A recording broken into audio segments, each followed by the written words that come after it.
ವಾಲ್ಫರೈ ಅಭಿವೃದ್ಧಿ ತಂದ ದುರಂತ. ಈ ವಾಲ್ಫರೈ ಎನ್ನುವುದು ಈ ಒಂದು ತಮಿಳುನಾಡಿಗೆ ಸೇರಿದಂತಹ ಕಣಿವೆ ಪ್ರದೇಶವಾಗಿತ್ತು. ಒಂದು ದಟ್ಟವಾದ ಅರಣ್ಯವಾಗಿರುತ್ತೆ.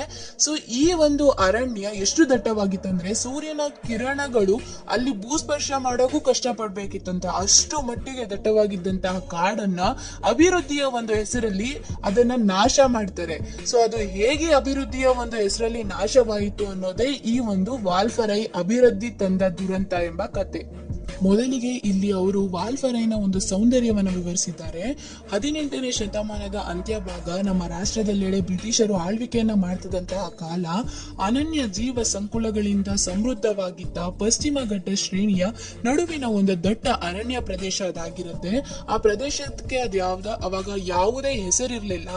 ಇಲ್ಲಿನ ಒಂದು ಗಗನಚುಂಬಿ ಮರಗಳೇನಿರ್ತವೆ, ಸೊ ಅವುಗಳನ್ನ ದಾಟಿಕೊಂಡು ನಮ್ಮ ಸೂರ್ಯನ ಕಿರಣಗಳು ನೆಲನ ತಾಗೋದಿಕ್ಕೆ ಅಂದ್ರೆ ಭೂಸ್ಪರ್ಶ ಮಾಡೋದಿಕ್ಕೆ ಸೆಣಸಾಡ್ಬೇಕಾಗಿತ್ತಂತೆ. ಅಷ್ಟು ದಟ್ಟವಾದ ಪ್ರದೇಶ ಅದಾಗಿರುತ್ತೆ. ಅಲ್ಲಲ್ಲಿ ಹುಲ್ಲುಗಾವಲುಗಳ ಬಯಲು, ಪರ್ವತ ಶ್ರೇಣಿಗಳ ನಡುವೆ ಅಕ್ಷಾಂಶ ರೇಖಾಂಶಗಳನ್ನು ಬರೆದಂತೆ ಹರಿವ ಹಳ್ಳಕೊಳ್ಳಗಳು. ಈ ಒಂದು ಪ್ರದೇಶ ಹೇಗಿತ್ತು ಅಂದ್ರೆ ಕಗ್ಗದ್ದಲ ಖಂಡ ಎಂದ ಹೆಸರಾಗಿದ್ದ ಆಫ್ರಿಕಾದಂತೆ ಇದು ಹೊರ ಜನರಿಗೆ ಪರಿಚಯನೇ ಇರಲಿಲ್ವಂತೆ. ಸೊ ನಂತರದ ದಿನಗಳಲ್ಲಿ ಆ ಒಂದು ಪ್ರದೇಶಕ್ಕೆ ವಾಲ್ಫರೈ ಅಂತ ಒಂದು ಹೆಸರನ್ನ ಕೊಡ್ತಾರೆ. ಆದ್ರೆ ಆ ಒಂದು ನಿಗೂಢ ಪ್ರದೇಶದ ಒಂದು ರಹಸ್ಯವನ್ನ ಅಥವಾ ಒಂದು ಅಂತರಂಗವನ್ನ ಭೇದಿಸೋಕೆ ಅಲ್ಲಿಗೆ ಯಾರೂ ಕೂಡ ಅಂದ್ರೆ ಸಾಹಸಿಗರು ಯಾರೂ ಕೂಡ ಧೈರ್ಯ ಮಾಡಿ ಬಂದಿರೋದಿಲ್ಲ.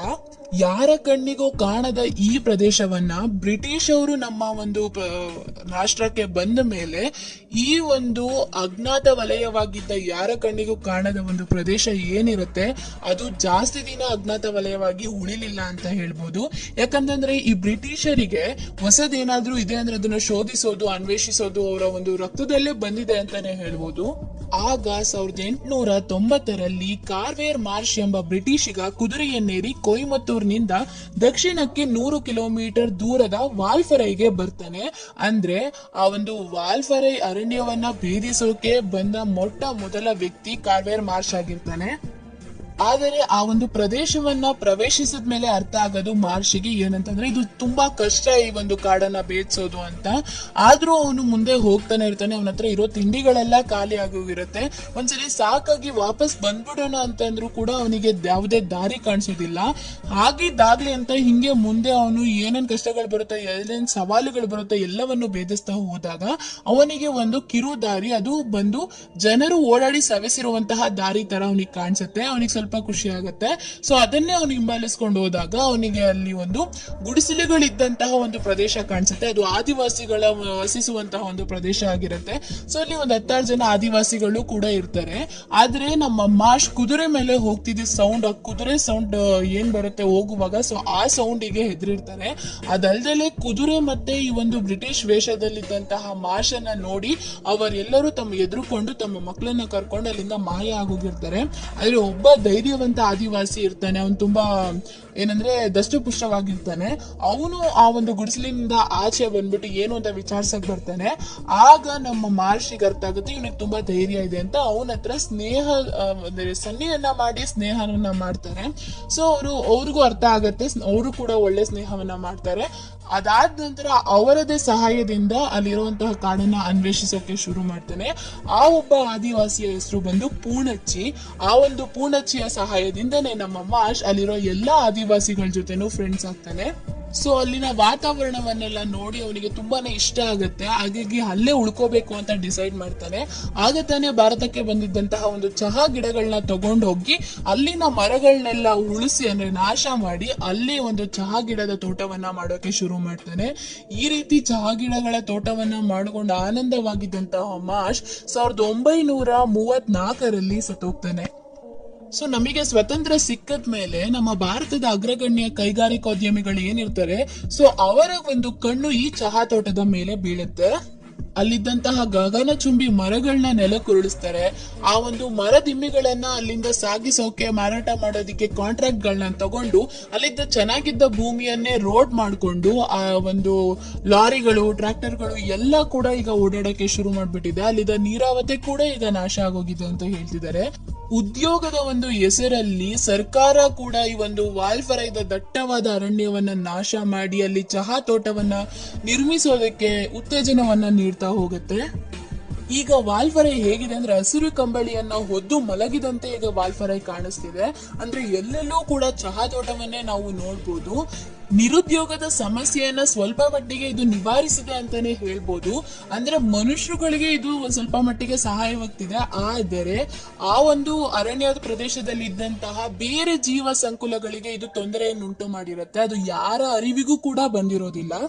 ಉದಾಹರಣೆಗೆ ನೋಡೋದಾದ್ರೆ ಸಿಂಹಬಾಲದ ಕೋತಿಗಳು ಈ ಕಾಡಿನಲ್ಲಿ ಎಲ್ಲೆಡೆ ಆವರಿಸಿಕೊಂಡಿದ್ದವು. ಆದ್ರೆ ಈಗಿನ ಒಂದು ಅಭಿವೃದ್ಧಿ ಹೆಸರಿನಲ್ಲಿ ಈ ಒಂದು ಸಿಂಹಬಾಲದ ಕೋತಿಗಳ ಸಂಖ್ಯೆ ಬರೀ 2,000ಕ್ಕೆ ಬಂದು ಇಳಿದಿದೆ. ಇನ್ನೇನು ಅದರ ವಂಶ ನಾಶದ ಅಂಚಿನಲ್ಲಿದೆ ಅಂತಾನೆ ಹೇಳ್ಬೋದು. ಅಷ್ಟೇ ಅಲ್ಲ, ಇದೇ ರೀತಿ ತುಂಬಾ ಜೀವ ಸಂಕುಲಗಳು ಕಾಡಿನಲ್ಲಿ ಇದ್ದಂತಹ ಜೀವ ಸಂಕುಲಗಳೆಲ್ಲ ಈಗಾಗ್ಲೇ ಮಾಯವಾಗಿ ಹೋಗಿರೋದು ಬೆಳಕಿಗೆ ಬಂದಿದೆ. ಆದ್ರೆ ಈಗ ನಾವ್ ಏನೂ ಮಾಡೋ ಪರಿಸ್ಥಿತಿಯಲ್ಲಿಲ್ಲ, ಯಾಕಂದ್ರೆ ಎಲ್ಲ ಕೈ ಮೀರಿ ಹೋಗಿದೆ. ಈ ಅಭಿವೃದ್ಧಿಯಿಂದ ಆದಂತಹ ಇನ್ನೊಂದು ದುರಂತವನ್ನು ನೋಡೋದಾದ್ರೆ, ಈ ವಾಲ್ಫರೈಯ ಮಧ್ಯದಲ್ಲಿ ಪುದುತೋಟಂ ಎಂಬ ಒಂದು ತೋಟ ಇರುತ್ತೆ. ಈ ಒಂದು ತೋಟ ಸುಮಾರು 400 ಎಕರೆಯ ಪ್ರದೇಶವಾಗಿರುತ್ತೆ. ಆ ಒಂದು ತೋಟದ ಮಧ್ಯೆ ನಾವು ಇಲ್ಲಿ ರೋಡ್ನು ಕೂಡ ನೋಡ್ಬೋದು. ಅಂದ್ರೆ ಟಾರ್ ಹಾಕಿರೋ ರೋಡ್ನು ಕೂಡ ನಾವಿಲ್ಲಿ ನೋಡ್ಬೋದು.